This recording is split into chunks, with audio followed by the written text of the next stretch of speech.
पटेलांशिवाय मंत्री नको, सुनेत्रा पवारांशिवाय राज्यसभा नको। अजित पवार उत्तम प्रशासक, पण पक्ष चालवणं हे त्यांचं काम नाही। अजित पवारांचा कॉन्फिडन्स गुल झालाय का? अजित पवार हे चक्रव्यूहामध्ये अडकत चाललेत का, असं महाराष्ट्रातली जनता का म्हणू लागली आहे? नमस्कार, मी Deepak Darade, for the people न्यूजमध्ये आपलं सर्वांचं स्वागत। मंडळी, महाराष्ट्रासह देशाचं राजकारण आपण लोकसभा निवडणुकीच्या निमित्तानं पाहिलं, अनुभवलं। लोकसभा निवडणुकीनंतरही राजकारणाचे अनेक अंग आपण सध्या पाहतोय। केंद्रामध्ये आता एनडीएचं सरकार बनलेलं आहे, त्यामध्ये एनडीएचा घटक पक्ष म्हणून राष्ट्रवादी काँग्रेसला शिवसेनेप्रमाणे राज्यमंत्रीपद देऊ केलं होतं, परंतु अजित पवारांनी ते नाकारलं। त्याला कारण म्हणून त्यांनी प्रफुल्ल पटेल हे पूर्वी कॅबिनेट मंत्री होते, ते आता राज्यमंत्री कसे होतील असं सांगितलं। खरं म्हणजे त्यावेळी इतर कुणालाही ती संधी देता आली असती, पण राष्ट्रवादीनं मंत्रिपद नाकार। आता तर सगळ्यांनाच बुचकळ्यामध्ये टाकणारा निर्णय अजित पवारांनी घेतला आहे। पक्ष अडचणीत आहे, समोर अनेक संकट आहेत, आणि यावेळी बेरजेचं गणित करण्याऐवजी चक्क स्वतःच्या पत्नीलाच राज्यसभेची त्यांनी उमेदवारी दिली आहे। नेमकं अजित पवारांना झालंय काय? त्यांना आताच्या काळामध्ये कोण सल्ला देत आहे, कोणाच्या सल्ल्यानं ते राजकारण करतात, असे अनेक प्रश्न या निमित्तानं पडत असून एक गोष्ट मात्र या ठिकाणी सिद्ध होते, ती म्हणजे अजित पवारांची महाराष्ट्राला एक ओळख आहे, आणि ती म्हणजे ते उत्तम प्रशासक आहेत। ते चांगल्या पद्धतीनं काम करून घेतात, परंतु पक्ष चालवणं, संघटना उभा करणं हे त्यांचं काम नाही, हे मात्र सिद्ध होत आहे। याविषयीच आपण या व्हिडिओमध्ये आपण बोलणार आहे। भारत दुनिया का सबसे बड़ा लोकतंत्र और एनएलसी भारत देश का सबसे बड़ा गैर राजनीतिक मंच। शक्तिशाली लोकतंत्र के लिए राहुल कराट का सार्थक कदम। मुंबई में हुआ ऐतिहासिक प्रथम राष्ट्रीय विधायक सम्मेलन।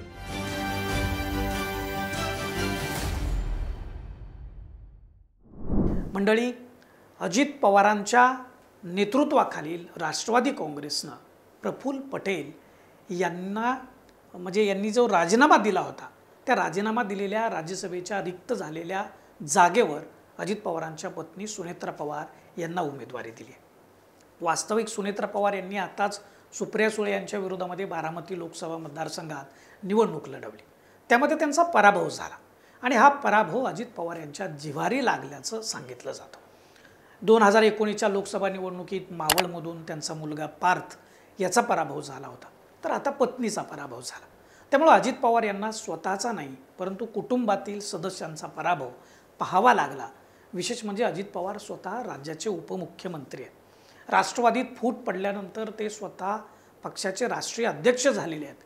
पक्षामध्ये राज्यसभेवर जाण्यासाठी अनेक जण इच्छुक आहेत, आणि असं असताना पक्ष चालवताना जात धर्माचं गणित सोडवताना बेरजेचं राजकारण करायचं असतं, व सामाजिक न्यायाचा निर्णय म्हणून नेतृत्वाला तो घ्यायचा असतो।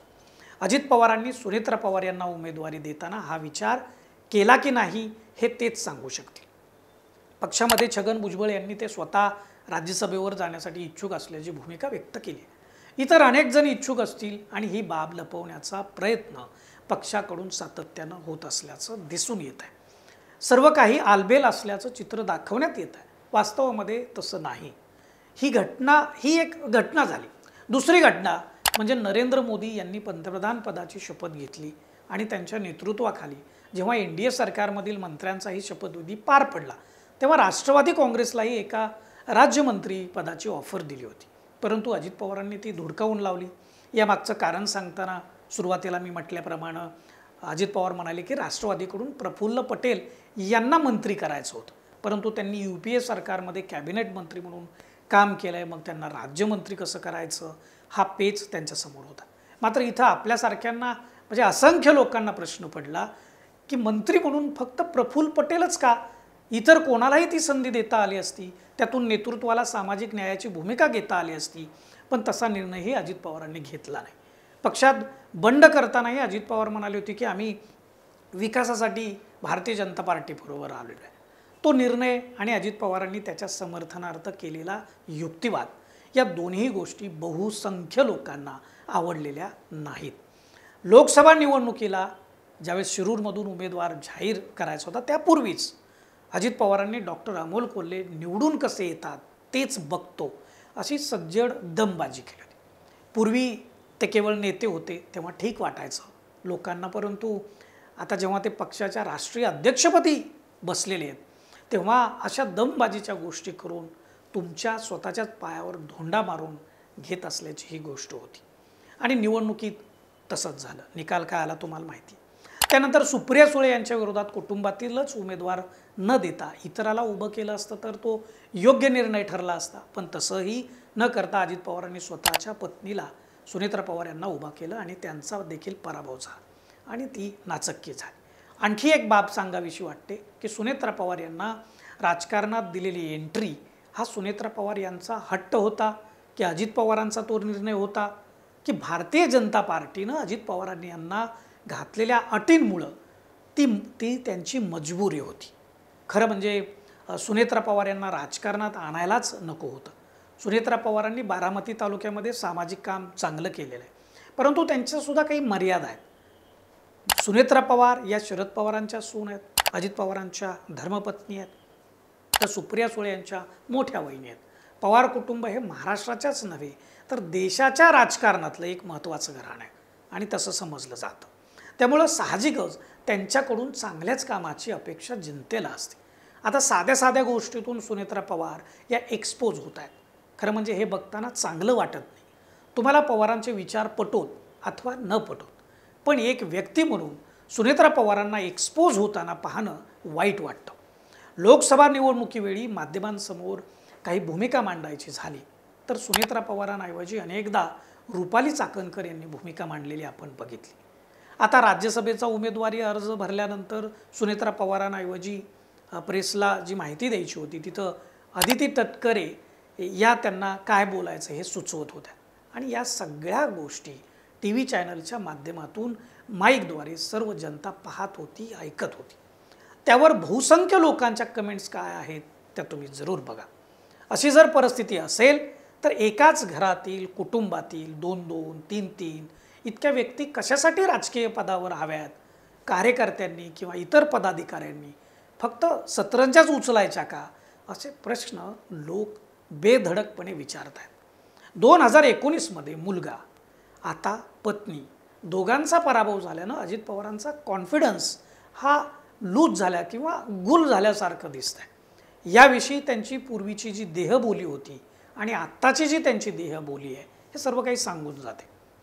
अजित पवारांविषयी अनेक मतमतांतरं असली तरी प्रशासनावर पकड असलेला, विकास कामांची, जनतेच्या प्रश्नांची, शहरी आणि ग्रामीण समस्याची उत्तम जाण असलेला हा नेता सध्या चक्रव्यूहामध्ये अडकला आहे असं दिसतं. 70,000 कोटी रुपयांच्या सिंचन घोटाळ्याचा आरोप झाल्यापासून अजित पवार यांच्या मागं ती घरघरच लागलेली दिसते. त्यानंतर राज्य सहकारी शिखर बँकेच्या घोटाळ्याचं प्रकरण असेल, जरंडेश्वर साखर कारखान्याच्या खरेदीचा गैरव्यवहार असेल, या साऱ्या प्रकरणावरून विरोधकांनी अजित पवारांवर केलेले आरोप यामुळं अजित पवारांविषयी महाराष्ट्रातल्या जनतेच्या मनात एक संशय निर्माण झाला आणि तो संशय अधिक गडद होऊ लागला. ही परिस्थिती कोण ओढावून घेत आहे याचा शांतपणे अजित पवारांनी विचार करायला हवा. तुम्ही स्वतःच तुमचं राजकारण संपवत चाललाय असं सर्वांना वाटू लागलंय.